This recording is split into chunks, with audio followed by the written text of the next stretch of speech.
आजकल तो boyfriend breakup, girlfriend breakup सब।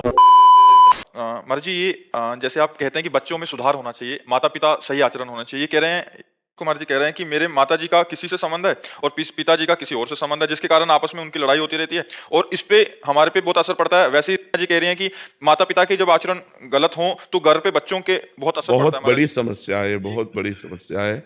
और आप लोग अपने को संभालिए। किसका प्रश्न है? हाँ, आप लोग अपने को संभालिए। बहुत कलयुग का विचित्र समय हो रहा है। अब इस पर हम क्या बोल सकते हैं, जहाँ चरित्र ही दूषित हो रहे हैं। माता पिता बच्चों के चरित्र का निर्माण करने वाले गुरु हैं। मातृ देवो भव, पितृ देवो भव।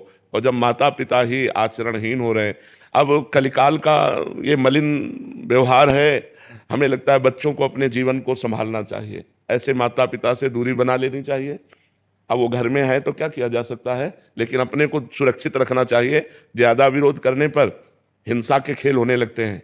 तो मुझे लगता है कि हिंसा ना करके, अपने जीवन को पाप में न डाल करके, उनके आचरणों की उपेक्षा करके अपने जीवन को बचाना चाहिए। इसी कारण मैंने 2 बार मतलब काफी बार माता पिता पे हाथ उठा दिया। वही तो मतलब, हिंसात्मक प्रवृत्ति ना करे, चुपचाप शांत अपने जीवन को। तो अब जब जैसे बच्चे सयाने हैं और देख रहे हैं कि माँ गंदे आचरण कर रही है, तो फिर असहनीय हो जाता है। पर हमें उन बच्चों से प्रार्थना करनी है कि ऐसा करने से आप जेल के अधिकारी होंगे, आप जेल में जाकर के कष्ट भोगेंगे। तो आप ऐसा क्यों करें? आप ऐसे माता पिता का मन से त्याग कर दें, और अगर सयाने हैं तो बाहर जाकर कमाइए, खाइए, अपनी ज़िंदगी जीजिए। ऐसे माता पिता के संग से दूर हटिए। जहाँ तुम्हारे अंदर क्रोध आता है, तुम्हारे अंदर हिंसा की भावना आती है, उसको त्याग कर दो, नहीं तो तुम्हारा जीवन बर्बाद हो जाएगा। मान लो तुमने माँ को मार दिया या पिता को मार दिया, तो जेल तुम्हें होगी, जेल के भागी बनोगे। तो फायदा क्या हुआ? पूरा जीवन जेल भोगो। वो अपने आचरण जो कर रहे हैं करने दो, तुम अपने जीवन को संभालो, पढ़ो लिखो, मेहनत करो, नौकरी पेशा करो। अब ऐसे माता पिता से उदासीन हो जाओ जो ऐसे गंदे आचरण करने वाले हैं, क्योंकि समय बहुत गलत चल रहा है। अब जैसे 50-60 वर्ष की आयु होने के बाद सबको चाहिए कि ब्रह्मचर्य से रहे और भजन करे। अब जब 50-50 वर्ष के लोग गंदे आचरणों में जा रहे हैं, तो कितनी बुद्धि भ्रष्ट हो गई है। 22 वर्ष तक ब्रह्मचर्य रहे और उधर 50 वर्ष के बाद ब्रह्मचर्य प्रारंभ कर दे, बीच में गृहस्थाश्रम का प्रयोग करे, तो वो जीवन मोक्ष का अधिकारी हो जाता है। अब 22 वर्ष के पहले ही बच्चे व्यभिचार में उतर गए, अब 50 वर्ष के बाद वाले व्यभिचार में, तो मोक्ष और परमात्मा प्राप्ति और भगवत भजन, ये तो सब बहुत दूर की बातें हो गई। तो हम बच्चों तुमसे प्रार्थना करते हैं कि तुम अपने जीवन को संभालो, कभी हाथ मत उठाना, उन्हें मारना नहीं, तुम दूर हो जाओ, नौकरी पेशा करो, व्यापार करो, अपने जीवन को जियो। उनको मतलब मारना नहीं, कभी उनकी हिंसा मत करना, और वो तुम्हारे समझाने से समझेंगे नहीं। जैसे कहते हैं ना, बूढ़ा तोता राम राम नहीं बोलता।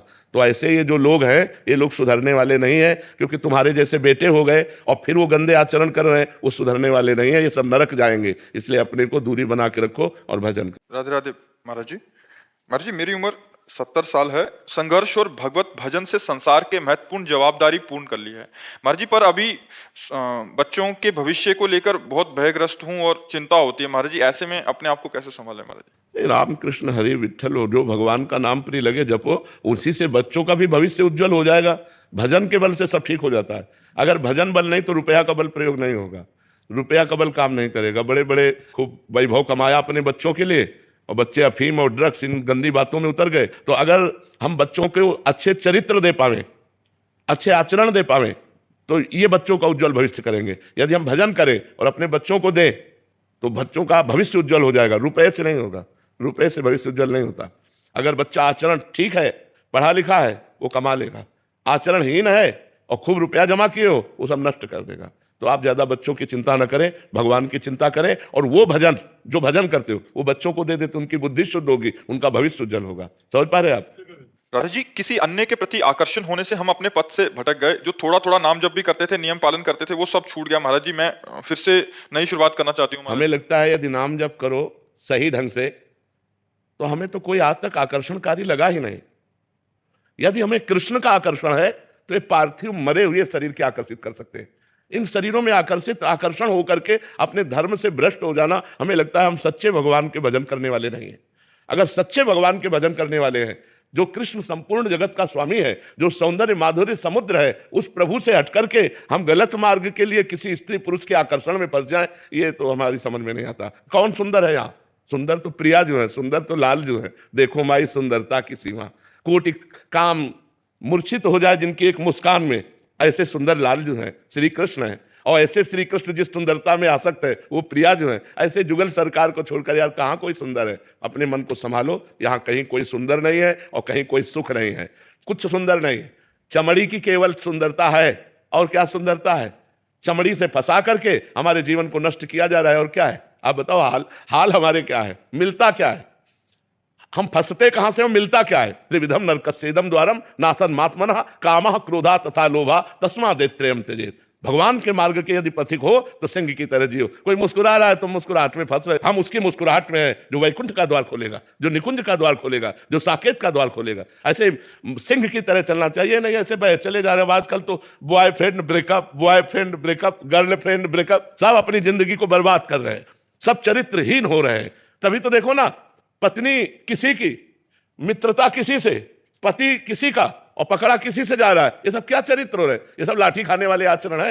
इनको जीवन को सुधारने का रास्ता नहीं मिला तो अपने जीवन को नष्ट कर रहे हैं। ये जो आजकल चला है ना, गर्लफ्रेंड बॉयफ्रेंड, ये आकर्षण वो आकर्षण, लिव इन रिलेशन, ये सब नाश करने वाला है, धर्म का नाश करने वाला है। ये धर्म का नाश हो रहा है। ये कहां से पवित्र चरित्र होंगे इनके? आज गृहस्थी संशयपूर्ण है, गृहस्थी संशयपूर्ण है। पति पत्नी के प्रेम में संशय है, माता पिता पुत्र परिवार के प्रेम में संशय। क्यों? चरित्रहीन हो रहे हैं। अभी पीछे के बैच में बता गया, जवान लड़का तो कह रहा था मेरी माँ किसी और से संबंध रखती है, उधर से एक लड़की बोली मेरा पिता किसी और से संबंध रखता है। क्या करें? हम कहा अपने जीवन को बचाओ, नहीं तो क्रोध करोगे, हिंसा कर दोगे, जेल जाओगे। अपने चरित्र को, आजकल बहुत अपवित्रता फैल रही है। भोजन सही नहीं, चरित्र सही नहीं, तो विचार सही नहीं, तो फिर मनुष्य जीवन क्या? मनुष्यता नहीं रह जाती, राक्षसीपन आ जाता, पशुता आ जाती। इसलिए खूब नाम जप करो, पवित्र भोजन करो, अच्छे आचरण करो, तभी मनुष्य जीवन का लाभ ले पाओगे। ये किसी का आकर्षण, क्या आकर्षण? किसमें आकर्षण है? भगवान के आकर्षण को छोड़कर ये नाशवान शरीरों के आकर्षण, जो एक पानी का बुलबुला कभी भी फूट जाए, कभी भी मर जाए, इनमें आकर्षण करे। आकर्षण सच्चिदानंद भगवान में करे। महाराज जी जो यहाँ बैठे थे ना, उनकी माता जी का किसी और के साथ संबंध है और पिताजी का किसी और औरत के साथ संबंध है। आप माता जी को समझाते तो कह रहे पिताजी को समझा, पिताजी को समझाते तो माता जी को समझा। नहीं, बच्चे को ही समझ जाना चाहिए, नहीं तो फिर आजकल माता पिता खुद गंदे आचरणों में हो तो बच्चों पर शासन क्या करेंगे? देखो, जिसकी नजर में दम नहीं है वो अपने परिवार को सही नहीं चला सकता। शासन में बहुत बड़ी सामर्थ्य है। अगर आप अपने में शासित है तो आपके बच्चे शासित मिलेंगे, अगर आप अपने में शासित नहीं तो आपके बच्चे शासित नहीं होंगे। तो चरित्र तभी ठीक होता है जब माता पिता का चरित्र ठीक हो, माता पिता के नेत्रों में दम हो कि अपने बच्चों को शासन में रख सके। नहीं तो आज हमारा समाज गिरता चला जा रहा है। अब सोचो क्या दशा है, माँ कहीं जा रहे, पिता कहीं जा रहे, बच्चे कहीं जा रहे। क्या गृहस्थी, क्या धर्म और क्या भगवान की प्राप्ति, बड़ा समस्या है। राधे राधे महाराज जी। महाराज जी मेरे एक रिश्तेदार को डिप्रेशन हो गया था, फिर मैंने उनको राधा नाम जपने की सलाह दी और वो मानसिक बीमारी से ठीक भी हो गए। महाराज जी पर ये हुआ कैसे? क्या इसके पीछे कोई कारण था? हाँ, जब हम नाम जप करते हैं तो पाप नष्ट होता है, और जब पाप नष्ट होता है तो बुद्धि शुद्ध होती है। जब बुद्धि शुद्ध होती है तो डिप्रेशन खत्म हो जाता है। डिप्रेशन होता है ओवर थिंकिंग, नकारात्मक सोच, दो बातें, ओवर थिंकिंग और नकारात्मक सोच से ही डिप्रेशन होता है। कहीं ऐसा ना हो जाए, कहीं ऐसा ना हो जाए, कहीं वो डूबते डूबते एकदम निर्णय करने के लायक नहीं रहता, तो वो उसी में डूबा रहता है। अब वो राधा राधा राधा तो ओवर थिंकिंग बची, और राधा नाम उसके पाप को नष्ट कर रहा है, तो नकारात्मक सोच सकारात्मक आ गई, वो डिप्रेशन से बच गया। हर दुख से बचने का उपाय राधा नाम है। हर दुख से आप जप करके तो देखो, पाप कर्म मत करो, शराब मत पियो, मांस मत खाओ, पराई बहन बेटियों से गंदा संबंध मत रखो, नाम जप करो, देखो आनंद आ जाएगा। आनंद जहां आना है वहां से तो कनेक्शन नहीं किए, और जहां से दुख आना है वहां कनेक्शन ही कनेक्शन है, तो कैसे सुख मिले? संसार दुख का घर है, दुखालयम अशाश्वतम, नाशवान और दुखमय, और भगवान आनंद सिंधु है। आनंद सिंधु से संपर्क नहीं है और दुखालय में ही फंसे तो दुख ही तो मिलेगा। राधे राधे महाराज जी आध्यात्मिक पथ पर पारिवारिक कारणों से प्रगति नहीं कर पा रहा हूँ, महाराज जी कृपया मार्गदर्शन करें। वैसे हमें तो लगता है कि ऐसी कोई पारिवारिक समस्या नहीं है जो हमें अध्यात्म से विलग कर सके। नाथ सकल संपदा तुम्हारी, मैं सेवक समेत सुतना। एक चौपाई में पूरा अध्यात्म भरा है। नाथ सकल संपदा तुम्हारी और मैं सेवक समेत सुतनारी। नाम जप करो, सब भगवान का मानो, सब भगवान की सेवा, भगवान को अर्पित कर दो, गृहस्थ में रहते हुए भगवत प्राप्ति हो जाएगी। हर कर्म भगवान को समर्पित करो। बच्चे में, पत्नी में, परिवार में, सब में जो बिजली है, जो पावर है, जिसके द्वारा हम देख सुन रहे हैं, बोल रहे हैं, वो भगवान है। सबके हृदय में भगवान। जड़ चेतन जग जीव जत सकल राम में जानी, बंदों सबके पद कमल सदा जोरी जुग पान। सब में भगवान। हमें लगता है कि गृहस्थी बाधक नहीं है, हमारी समझ बाधक है। देखो, तुम्हारी गृहस्थी में 8-10 लोग होंगे, 5 लोग होंगे, हमारी गृहस्थी में 500 लोग हैं। गृहस्थी का मतलब 5-7 लोग जहां मकान में रह रहे हो उसी को तो मानते हो गृहस्थी। भाई लड़का है, बिटिया है, पत्नी है, अमुक है, तो हमारे सब लड़के ही तो हैं जो शिष्य बने हैं। 500 हैं, 500 का एक साथ भोजन होता है और 500 के एक साथ सब खान पान विभाग रहना सबका। तो अगर हम भगवान का आश्रय लेकर और भगवत भाव से करें तो 500 लोग एक साथ रहते हुए भी हमारे विक्षेप का कारण नहीं है। और अगर हम भगवत भाव छोड़ दें तो पति पत्नी में नहीं बनती। एक बिटिया होती है, एक लड़का होता, वो नहीं संभलता। और ये तो दूसरी जगह से पैदा हुए और दूसरी जगह आए हुए हैं। हमारा तो केवल गुरु शिष्य का संबंध है। माता पिता अपने बच्ची को नहीं संभाल सकते, नहीं संभाल सकते। जवाब दे दे, अपनी बच्ची का मोबाइल रखवा के दिखा दो, वो रखना नहीं चाहेगी। अपने बच्चे से मोबाइल छीन के देखो, और यहाँ केवल मोबाइल उन्हीं के पास है जो दिनचर्या की सेवा में लगे हुए हैं। बका किसी के पास मोबाइल नहीं, किसी के कमरे में कोई भी आधुनिकता नहीं, एक चटाई और एक बिछौना, और भोजन पाओ और रात दिन भजन करो। सब नौजवान हैं, मतलब 15 से लेकर के 35-40 तक के सब हैं। हम ना टेंशन में है, ना ये टेंशन में है। सबको है कि ये लोग, इनको है कि महाराज जी, और हमें है कि महारानी जी। तो कोई टेंशन में नहीं। अच्छा, अब अपने घर में आप टेंशन में हो, ये समस्या है। अपने घर में आप टेंशन में हो कि यार कैसे चलेगा, क्योंकि आपको चलाना है ना।